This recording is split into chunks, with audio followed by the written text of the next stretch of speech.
My mission is to inspire you to be the best you that you can be.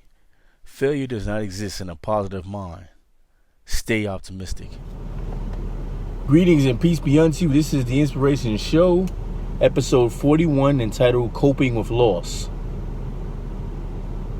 This is something that I never thought I was going to do a show on this because, pretty much everybody goes through this. No matter who you are, you've at some point lost someone in your life, close or near or far. But this kind of touches me, it touches me in a different way because I just lost my pastor of my church. And I feel like it's not like just losing someone who's a close friend or... My pastor was a person that was big on a large scale. Like, he was known, I'm going to say probably all over the world. His name is Dr. J.G. McCann. And I'm trying to correlate to try to see if I can get some of the links to some videos that, different sermons he's preaching and stuff like that. Just so if you want to, get to know who he was. And he's also the author of many books. I think maybe about 30. I'm not even sure. I'm not even going to get in and fabricate or underestimate. But I'm going to tell you, 30 might be a good number. I might be wrong. I might be maybe more. He's wrote many books. He's led probably thousands, if not a million, to Christ. From what I understand, even in his passing, his very last sermon, he was able to bring people to God. And mind you, now I'm out here trying to preach, because that's not my spiel. Is not my thing. I don't do that. I just inform people of what's going on today to try to make them, to aid them making their lives better in many different other ways. But I had to touch on this because this man influenced my life so much. Pretty much, I would say, father figure, big brother, if you want to call it that, anything.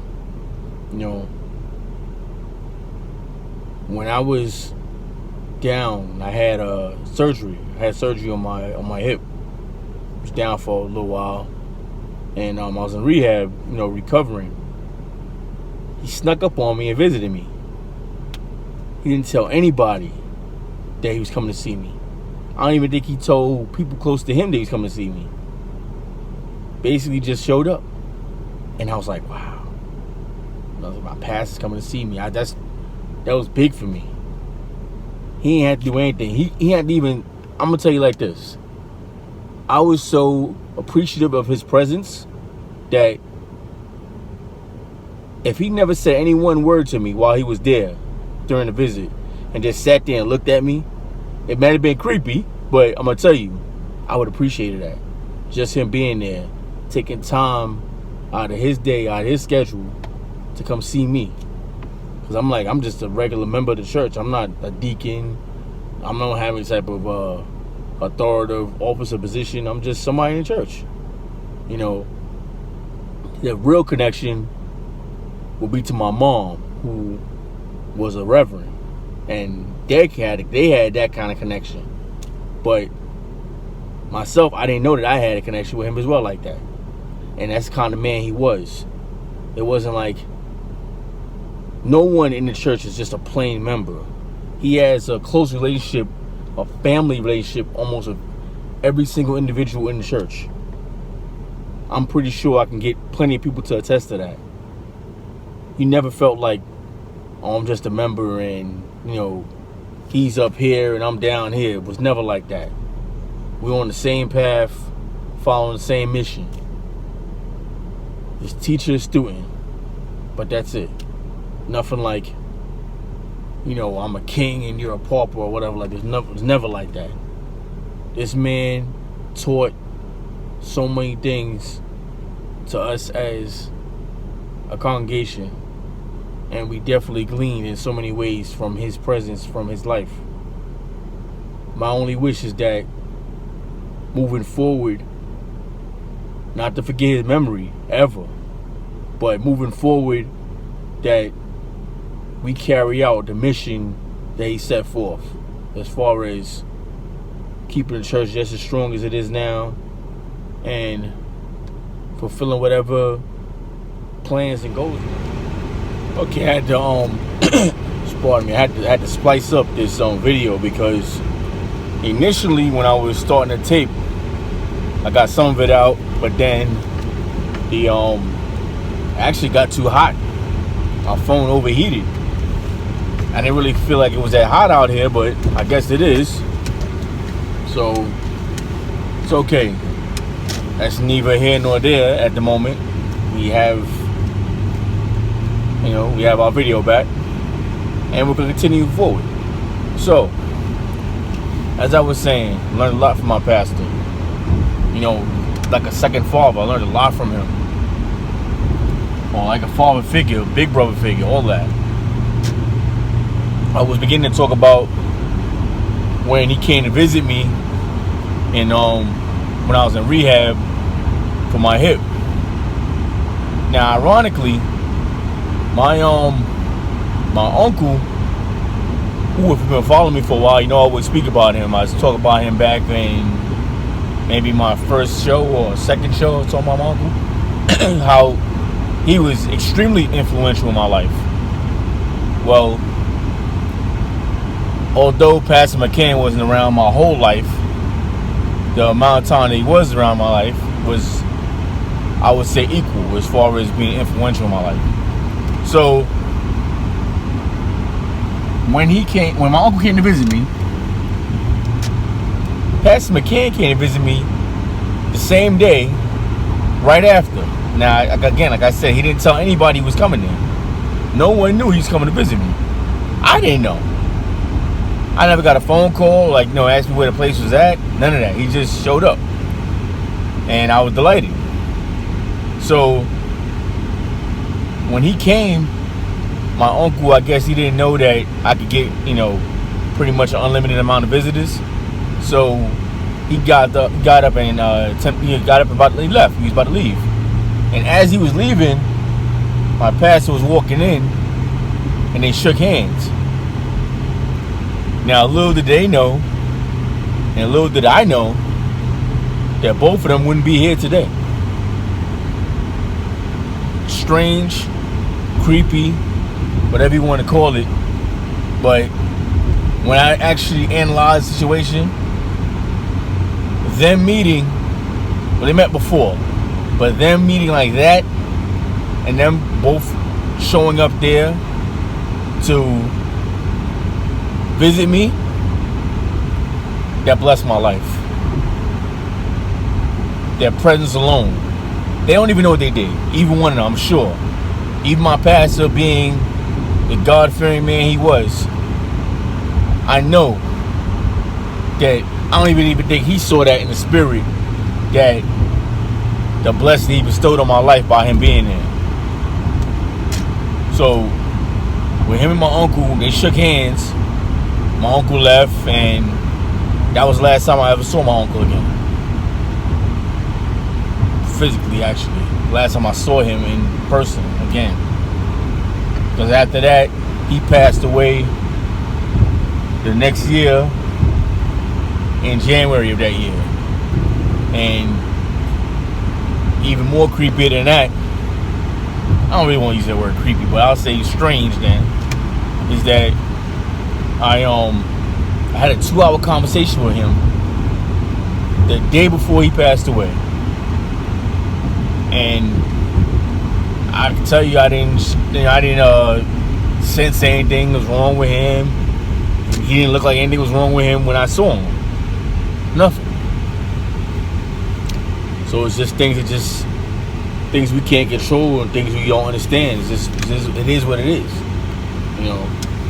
But all that I could do regarding him was the same as regarding Pastor McCann. Is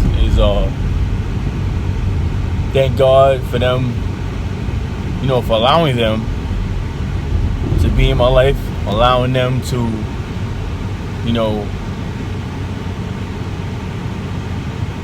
touch my life the way they did individually. And for me to pretty much learn from them. Use their life lessons to bless my life. Like I said, I had 2-hour conversation with my uncle. We've always had long conversations, but that conversation in particular is gonna be something I'm always gonna remember, because it was the last conversation I ever had with him. As far as Pastor McCann, same situation as my uncle. He didn't look like anything was wrong with him. He looked strong. As far as I can remember, I got to see him preach before his actual last sermon. So, and a sermon I caught him preaching, which was the last one I actually was there in church for, was powerful, as always. But it's like, I feel blessed. I feel blessed by being able to have encountered him in life. I feel blessed that he gave me that gift, even in his absence, of being able to get one more sermon out of him. One more lesson taught by the great teacher. And I was able to get that. And in addition to that, just seeing him one more time. But, of course, no amount of time, when you love somebody, when you care about somebody, when somebody special to you and means a lot to you, there's never enough time. It doesn't matter, what the case is. So, but him, my uncle, I keep saying my uncle and him because they have a lot of similarities, although many, very different in several ways. But funny thing about it, a lot of people, usually when they leave life or whatever like that, they pass away, they have a lot of things undone and things that are out of place or whatever like that. I'm not saying either one of these gentlemen knew what was going to become of their life, but to me, it seemed like Pastor McCann was always working. He was always doing something. It's like he probably had many more goals to accomplish that we'll never know about. But the thing is that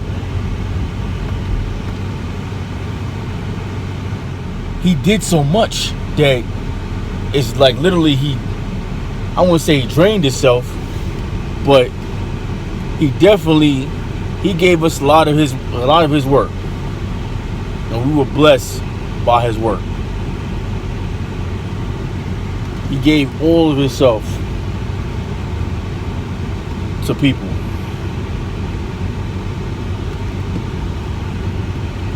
And he was just not a selfish person at all. He was very giving and very appreciative. So if you did things for him, he's very appreciative of that. I remember one year, his birthday, when I had money. I'm not gonna say I was rich or nothing like that, but I had some money I could spare. And it's not even about having it or not having it. It's just that I felt the need, I felt led to take care of my pastor on his birthday. And that's what I did. I never expected anything back. My whole thing was to give something to him, to feel good about myself as far as appreciating him for doing what he's done to lead the congregation and lead the church the way he did. And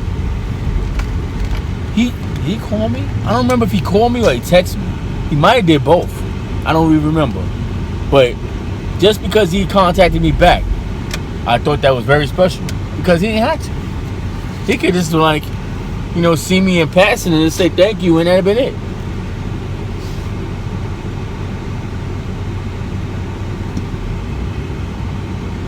He could have just kept it moving, and I wouldn't have been mad if he didn't say anything,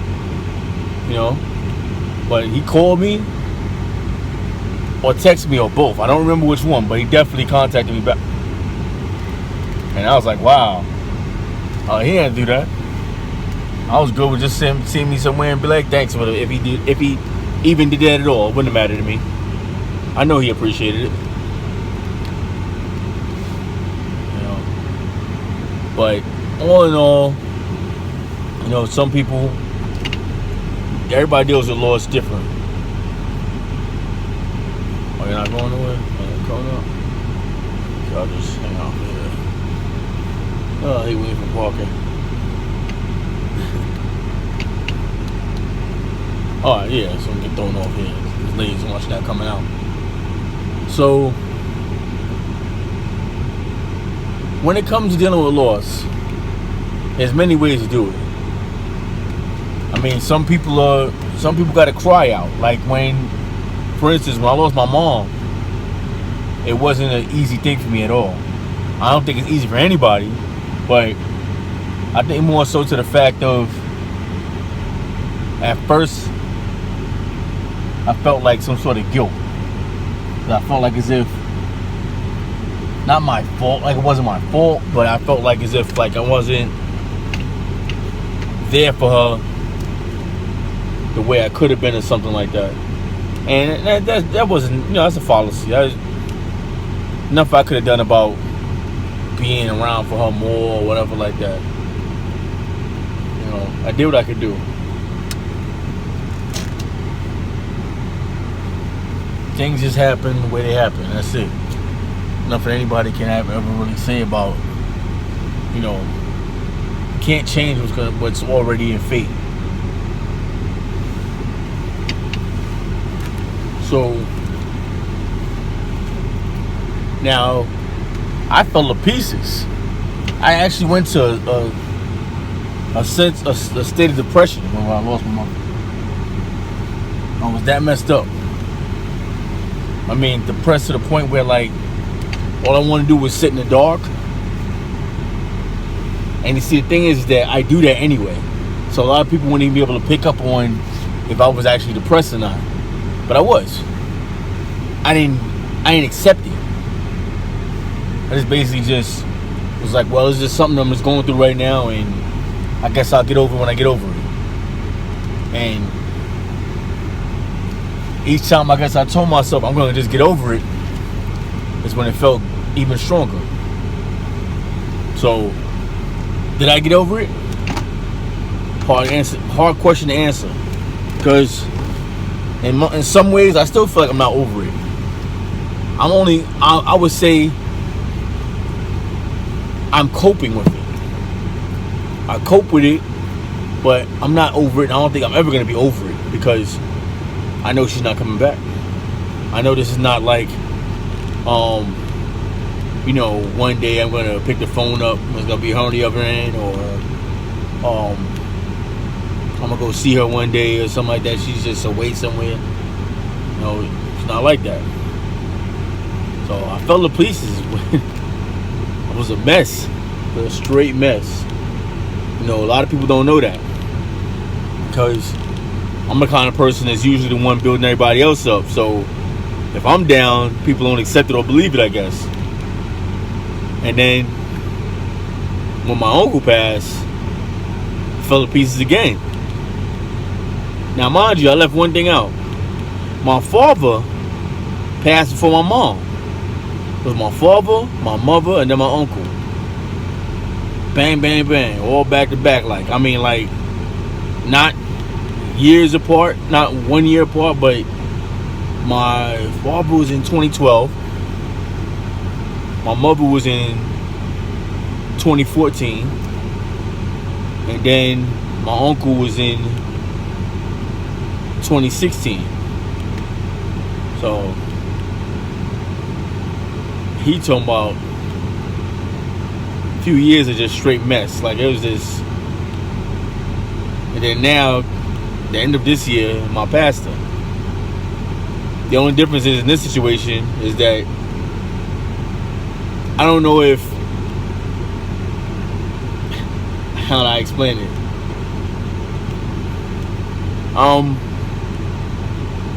I feel the loss, but my coping with it is different. It's like my mother passed away. I couldn't watch any of her old videos or sermons. I didn't even want to look at pictures of her because it would draw back the pain. Same thing with my uncle at first. But then as time went along, I got a picture of my uncle in the house about the size of Mount Rushmore. A big old picture of him. And it's right in my apartment.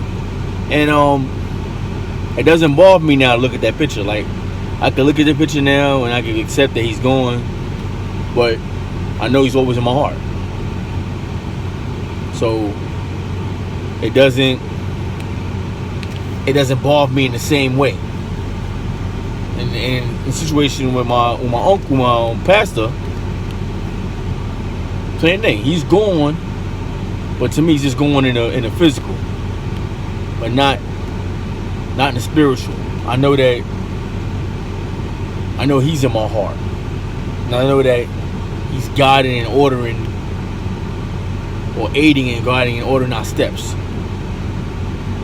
Sometimes when I sit quietly, I may even get some of his sayings and things that just go through my head, or say I'm about to make maybe a wrong decision about something, and I'll hear him talking to me, But that used to happen when he was here. When he was on this planet, that happened. So it's probably gonna happen even more now. Who knows? I don't know. But be hearing that voice, I hear that voice in the back of my head, like, don't do it, don't you do it.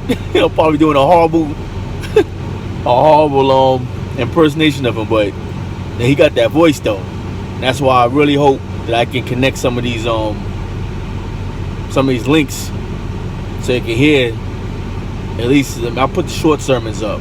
I mean, he's not a long-winded preacher anyway. I mean, he can be if he wants to, but he's not long-winded. But I'm gonna see if I can put some of the links up, connect it all together, so y'all can at least watch and get the gist of what I'm saying. He's definitely a strong guy. I mean, I don't see someone ever coming close to that type of man again. Like, you got your Michael Jordan, you got your LeBron James, but even though you got LeBron James is not Michael Jordan. Argue whatever you want. Well, Pastor J.G. McCann, to me, is the Jordan, James, and Dr. J. The whole spiritual guidance, the whole of ministry. Nobody leads people to Christ the way he does, or the way he did. Now you be hard pressed to find somebody that dynamic of a preacher, that dynamic of a good spirited, good natured person. I'm not gonna drag it on no more with y'all no longer. I just want to get that out. Hopefully I've said some things to help aid people in coping with loss. If anybody out there needs some assistance in coping with loss, I'm not charging you nothing. I'm not with that. But if you need somebody to maybe coach you on a little bit, guide you on, just talk to you, tell you some other things that I've maybe done to deal with loss, feel free to ask me. I got no problem telling you. If I gotta talk to you on the phone about it, or if it goes that far, I can do that. I got no problem helping people where I can, in my realm. So My email's already in the link. Follow me on Twitter. Not Twitter. Twitter. Am I on Twitter still? Yeah, I'm on Twitter. I don't think I got Twitter on there though, on my link. I'm not sure. But it should be Twitter, Facebook, and Instagram. Got all my links up there. And my email, you can email me. I do respond. Or you can leave a comment in the comment section. I respond to that as well. And if you feel led, I'm not asking you to. If you feel led, you feel like you want to donate anything to me, I also have the PayPal app up there, the PayPal link. Now, like I said, I'm gonna say it once again, I'm not asking no one for any money at all. If you feel like, listen, I want you to have this because of whatever, you know, that's on you. I'm not looking for that. As I say almost in every third or fourth episode, my mission is to provide you and motivate you with upliftment. My mission also is to get YouTube to pay my money. That's the money I want. I want YouTube to come off that money. That's how I'm after as far as money. But from the people, nah. I'm not gonna ever ask y'all directly for money. If y'all want to give me something, that's on y'all. And with that said, I know this is probably I probably done went on about 30 minutes now because I just had to this is my way of dealing with things too. Is, you know, talking about it, but not always talking about it one-on-one. Sometimes I gotta do a video and it'll get my mind off of whatever I'm dealing with. So with that said, have a great day. Be positive, be strong, and don't let stress or depression defeat you. You're in control.